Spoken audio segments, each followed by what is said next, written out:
They called me cursed when I was a child. Said the spirits marked me the day my family burned in the river raid. Maybe they were right.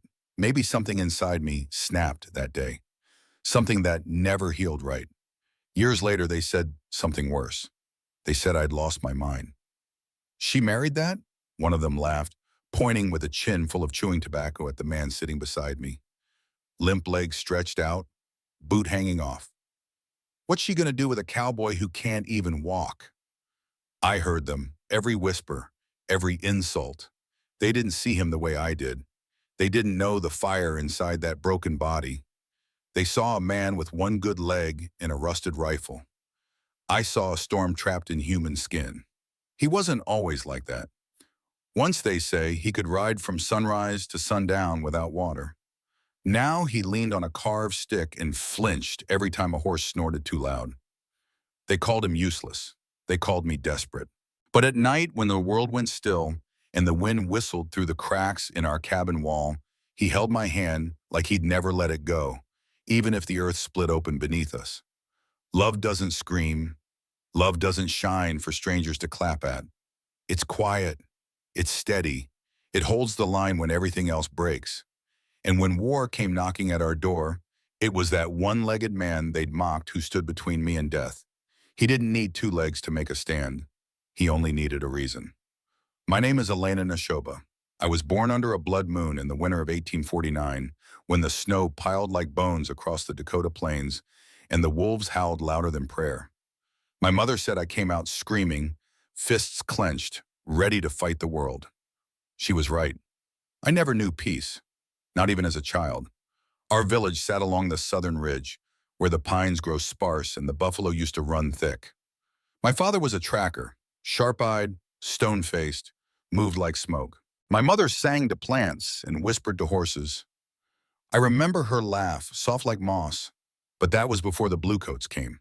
I was 9 when the soldiers rode in, hunting rebels or rumors, or maybe just looking for blood. They didn't ask questions. They burned what they didn't understand.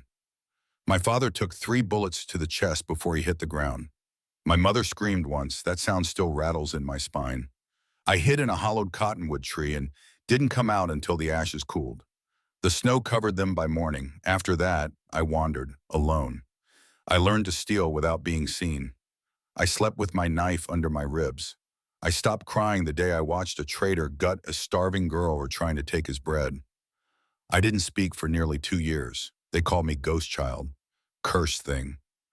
Some said I was touched by death itself. But death doesn't touch you. It stays close enough for you to feel its breath, but never close enough to finish the job. By the time I turned 17, I could ride bareback across the canyon faster than most men. I could hunt, fight, kill, and disappear. I had no tribe, no name that mattered. Just Elena. Just survival. Then he came. I was at the outpost west of Bismarck, trading dried meat for bullets. I saw him first from the edge of the bluff, slouched over a campfire, poking at beans with a piece of driftwood. He looked ruined, hat too big, coat too thin, and a leg that bent the wrong way when he stood. He leaned heavy on a walking stick carved from buffalo bone. Every step looked like it hurt. I should have looked away, should have turned around. But something held me there. He looked up. Our eyes met. He didn't smile, didn't blink, just nodded once, like he already knew me. Later that night, I caught him slipping me a fresh blanket near my campfire. Didn't say a word. Next morning, he left a tin cup of coffee beside my bedroll, still warm. On the 3rd day, he finally spoke. "You look like you kill for breakfast," he said, grinning like a man who knew how close he was to losing a tooth. I stared at him. "You look like you barely survived dinner." That made him laugh. A broken laugh, but honest. His name was Jack Callahan. He said it like it didn't matter, like names were just dust on the wind. He didn't ask where I came from. I didn't ask about the limp. Some people bleed stories. Others bury them deep. Jack was the second kind. But I could feel the war in him even before I knew the details. Something about the way he watched the horizon, like it owed him something. He wasn't handsome, not anymore. His nose had been broken at least twice. His jaw carried a scar that split his beard in two. But his voice was low, steady, like thunder rolling through distant hills. We didn't fall in love. We drifted toward it, like two storm-wrecked trees in the same current. He asked me to marry him with a single question. You tired of being alone? I said yes without thinking. People said I was insane, said I threw away my pride, that I, a full-blooded Apache warrior, had shackled myself to a crippled white man with nothing but a bad leg and a borrowed horse. They didn't know. They didn't see the way he touched my hand without flinching, or how he let me sleep with both knives under the pillow just in case. They didn't see how his silence wrapped around me like armor. We built our home near the old buffalo trails, far from the nearest town. Just him, me, the wind, and whatever peace we could scrape together. And for a while it was enough. Until it wasn't. The first time they laughed at him to his face, I almost drew blood. It was late spring, mud season, and Jack needed nails to patch the shed roof. We rode the wagon into town, Devil's Fork, a crooked little outpost that smelled like whiskey and spoiled beans. Jack hated going there, but I insisted. Supplies were low, and our last mule had died a week back. He limped beside me as we entered the trading post, every step measured like a man walking across broken glass. Inside, the room hushed. I could feel their eyes, like vultures, hungry for the next weak thing to peck at. One man spit on the floor and said, "Well, look what the wind dragged in. Half a man and a scalp hunter." Another, heavy-set with greasy fingers, flicked a coin toward Jack's bad leg. "Come on, cowboy. Show us how a real man dances with half a boot." Laughter. Short, cruel, ugly. I reached for my belt. Jack's hand shot out, stopping me mid-motion. He didn't say a word, just looked the man dead in the eye and picked up the coin. Held it between two fingers like it was the most delicate thing in the world. "You'll want this back," he said, voice flat, "for your funeral." The room went quiet, then more laughter, more sneers. The threats slid right off their greasy hides. On the way out, Jack didn't speak. He rarely did when he was angry, his face locked down like stone, only the edge of his jaw twitching every few seconds. "Why didn't you let me gut him?" I asked once we were out of earshot. Jack didn't look at me, just kept limping forward. Because gutting fools only makes room for more. But the truth sat behind his eyes, I saw it. The weight of being seen as broken, as less. Back at the homestead, he didn't eat, didn't drink. He spent the night carving a new handle for his pistol, hands moving like they remembered something I didn't. At sunrise, he was already out back, hammering the roof like it owed him a life. I watched him from the doorway. The way he moved, careful, determined, like every nail he drove in was another thing no one could take from him. They didn't know this man. They didn't know that Jack Callahan once took a bullet to the spine and crawled 2 miles through sagebrush just to warn a wagon train about raiders. That he once pulled a screaming child from a burning cabin while his own leg was still on fire. They didn't know the nightmares that made him bolt upright in the middle of the night, drenched in sweat, heart hammering like a drumbeat of some long-lost war. All they saw was the limp. In me, they saw a savage girl who threw herself away on a ghost. One evening, while I was grinding corn, a woman came to the fence line. I recognized her from town, one of the merchant's wives. Pale, soft hands, always smelled of lavender. She didn't get off her horse, just stared down at me like I was a snake in the dirt. "My husband says he pities you," she said flatly. "Thinks it's a shame. You were so fierce once." I didn't reply. She leaned in a little. "You could have married a trader or a scout, hell, even a preacher, but you chose that." I smiled, just enough to make her uneasy. "Better a man with one good leg," I said, "than a town full of men with no spine." She never came back. The truth is, Jack didn't need their pity, and I didn't want their approval. But the weight of their eyes was real. It built slowly like a storm gathering just out of sight. The isolation, the quiet judgments, the whispers we heard when we passed through town. They won't last the winter. She's just using him. He'll drink himself dead and she'll vanish like smoke. Some nights Jack sat by the fire, cleaning his rifle for the 4th time, staring into the flames like they held the answer. Once he looked at me and said, "You ever think you made a mistake?" I got up, walked over and put my hand on his ruined knee. If I did, I said, then let the mistake burn the whole damn prairie down. He didn't ask again, but the world kept circling, waiting for us to break. And soon it wouldn't be rumors or whispers.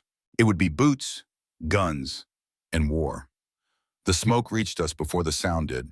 I was out behind the barn, mending a broken gate, when I smelled it, burnt pine thick and heavy, crawling low like a warning. I stood still, watched the wind carry a line of black across the sky. Jack stepped out onto the porch, rifle slung across his back, his limp slower than usual. His face tightened the way it always did when he smelled trouble. He didn't ask questions. He never did. "Go get the horses," he said. I didn't move.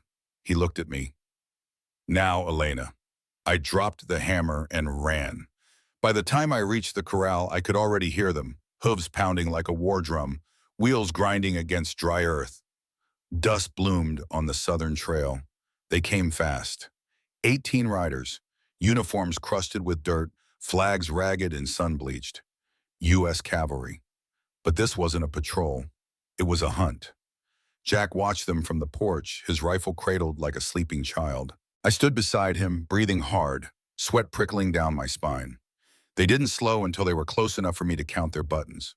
One dismounted, tall, clean-shaven, the kind of face that never had to fight for food. Officer's stripes, arrogant eyes. "You Callahan?" he barked. Jack said nothing. The officer looked at me, then back to Jack. "You're harboring a fugitive, a war chief. Goes by the name Red Smoke. We tracked him into this valley." Jack's voice came low. "Ain't no one here but us." The officer's lip curled. "Mind if we take a look?" Jack didn't answer. That was answer enough. They rode through our property like they owned it, tearing through the barn, kicking open the shed, trampling my herb garden with their horses. One of them spit on our porch.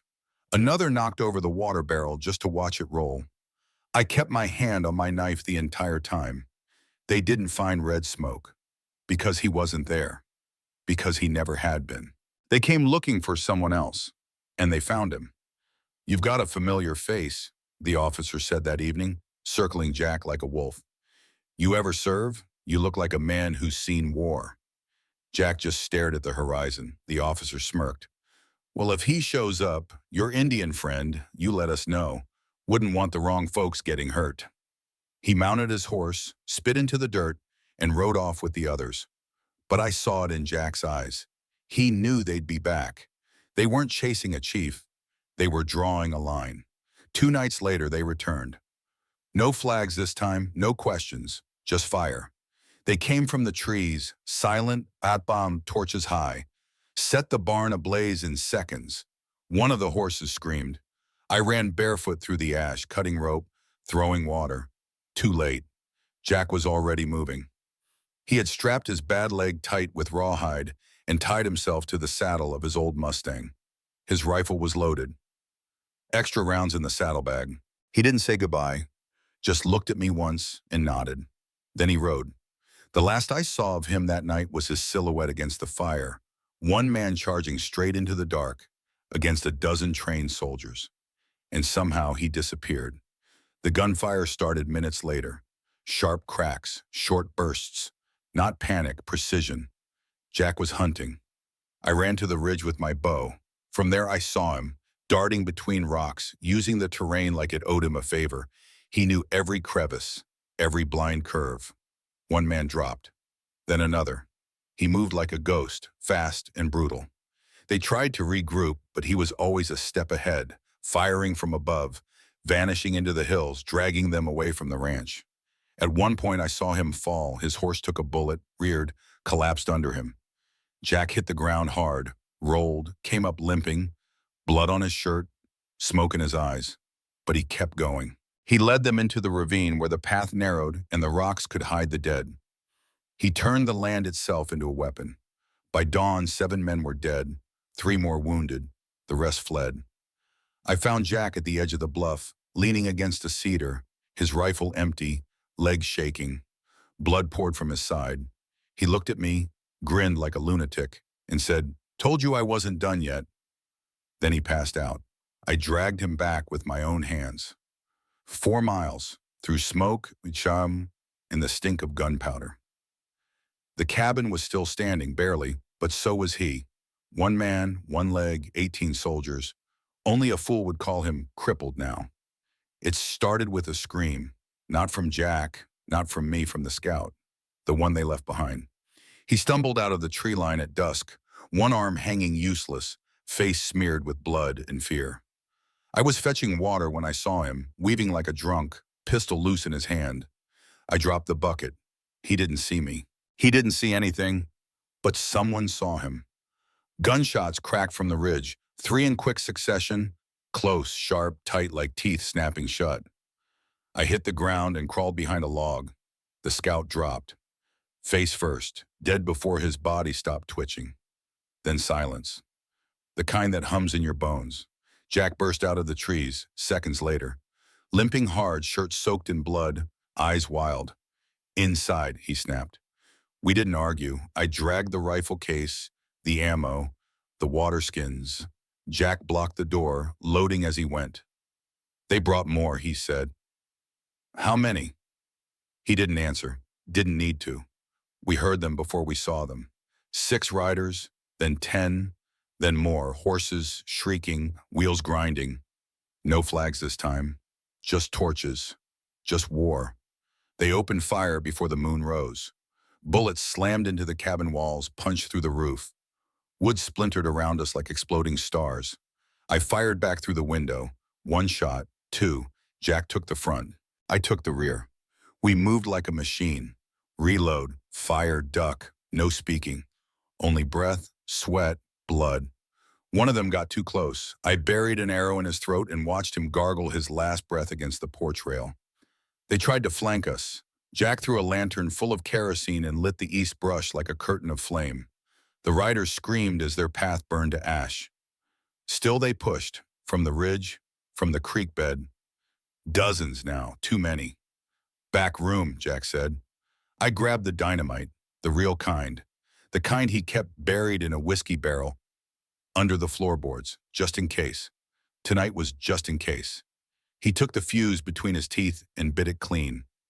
Hands slick with blood, shaking, he rigged the back exit with 2 sticks, wrapped tight in rusted wire. "Wait for the bang," he told me. Then he shoved me into the root cellar and slammed the hatch.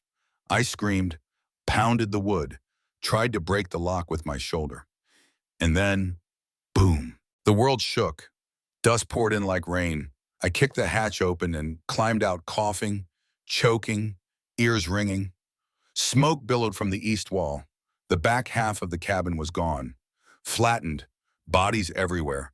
Some still twitching, some very, very still. And Jack was crawling. Elbow over elbow, dragging himself with one arm, rifle clutched in the other. His bad leg was a mangled mess.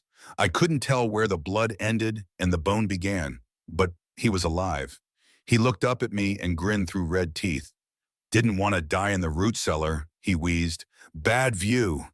I pulled him to me, cradled his head, kissed his filthy, blood-slicked forehead. More shots rang out. I grabbed my bow. No time for grief, no time for shaking. I moved fast, dropped one with a blade through the ribs, shot another through the neck. Jack kept firing from the dirt. Didn't miss once. They started retreating, stumbling. They weren't ready for this. Not a girl with war in her blood. Not a man who refused to die. The last one ran screaming into the trees. We didn't follow. We couldn't. I collapsed beside Jack, chest heaving, arms coated in ash. He turned his head to me and whispered, "Still breathing, wild girl?" I nodded. He closed his eyes and smiled. Then everything went quiet again. But it wasn't peace. Not yet. I stayed awake through the night, knife in hand, watching the tree line like it might grow teeth. Jack lay on a pile of torn blankets, breath shallow, skin cold. His blood soaked through 4 shirts and 2 saddle rags. I used everything we had to stop the bleeding. And still, he bled. When the sky turned pale, I heard hooves again. Just one rider this time. Slow, careful, testing the edge of death.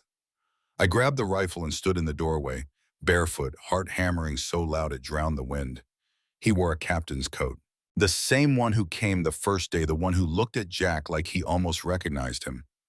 Now there was no guessing. He knew. He dismounted, hands raised, no gun in sight, just that arrogant mouth and those officer boots clean of dust. "You," he said, looking past me to the blood-stained floor where Jack lay, breathing like a dying animal. I knew it. I didn't lower the rifle. "You don't remember me, do you?" he said louder, stepping closer. "Fort Lincoln, summer of '64. You killed 6 of my men with a broken bayonet." Jack coughed behind me. "Don't flatter yourself," he rasped. "It was 8. The captain laughed. "Elena Neshoba," he said, turning to me. "Do you even know who he is?" I didn't answer. He took another step forward. I cocked the rifle. "You married a ghost," he said. "Jack Callahan, Union Major, deserted his post, burned a supply train in Kansas, slaughtered a scout unit, dozens dead." I glanced back. Jack's eyes were open, watching, not blinking. "You lied to me, I said, voice low. Jack coughed again, wet and raw. "Didn't lie," he whispered. "Just stopped being him." The captain chuckled. "There's a price on his head across 5 states. You should have turned him in. You'd be rich." I looked at Jack, at his face, bruised and burning, at his leg, twisted beyond saving, at his eyes, still sharp, still stubborn. "You think I married him for money?" I asked. "I think you don't know who you're sleeping beside." I raised the rifle and aimed straight between his eyes. "I know exactly who he is," I said. "He's the man who bled to keep me alive, and you're just a uniform with no soul." The captain stared at me, smiled. "You'll regret it," he said. "Men like him don't survive. They just burn everything around them." He turned, mounted his horse, and rode off without looking back. I stood there a long time after he disappeared. Jack groaned behind me. I knelt beside him, pressed a rag to his side. "Why didn't you tell me?" I asked. He looked at me, face pale as smoke. "I was tired of being a monster," he said. "You didn't look at me like one." I didn't speak, just held his hand and listened to the wind whistle through the ruins of our cabin. Outside, the ashes still drifted like snow. Inside, everything had changed. But somehow I didn't feel betrayed.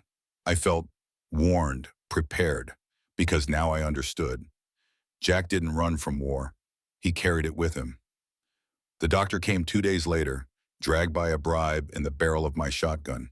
He took one look at Jack's leg and said what I already knew. "If he keeps it, he dies." I told him to take it. Jack never woke during the surgery, just lay there, jaw clenched, skin clammy, twitching like his body was still fighting long after his blood had run dry. I held his hand the whole time, whispered old Apache prayers my mother used to sing when storms came rolling through. The pain changed him. He came back different, quiet, even for him.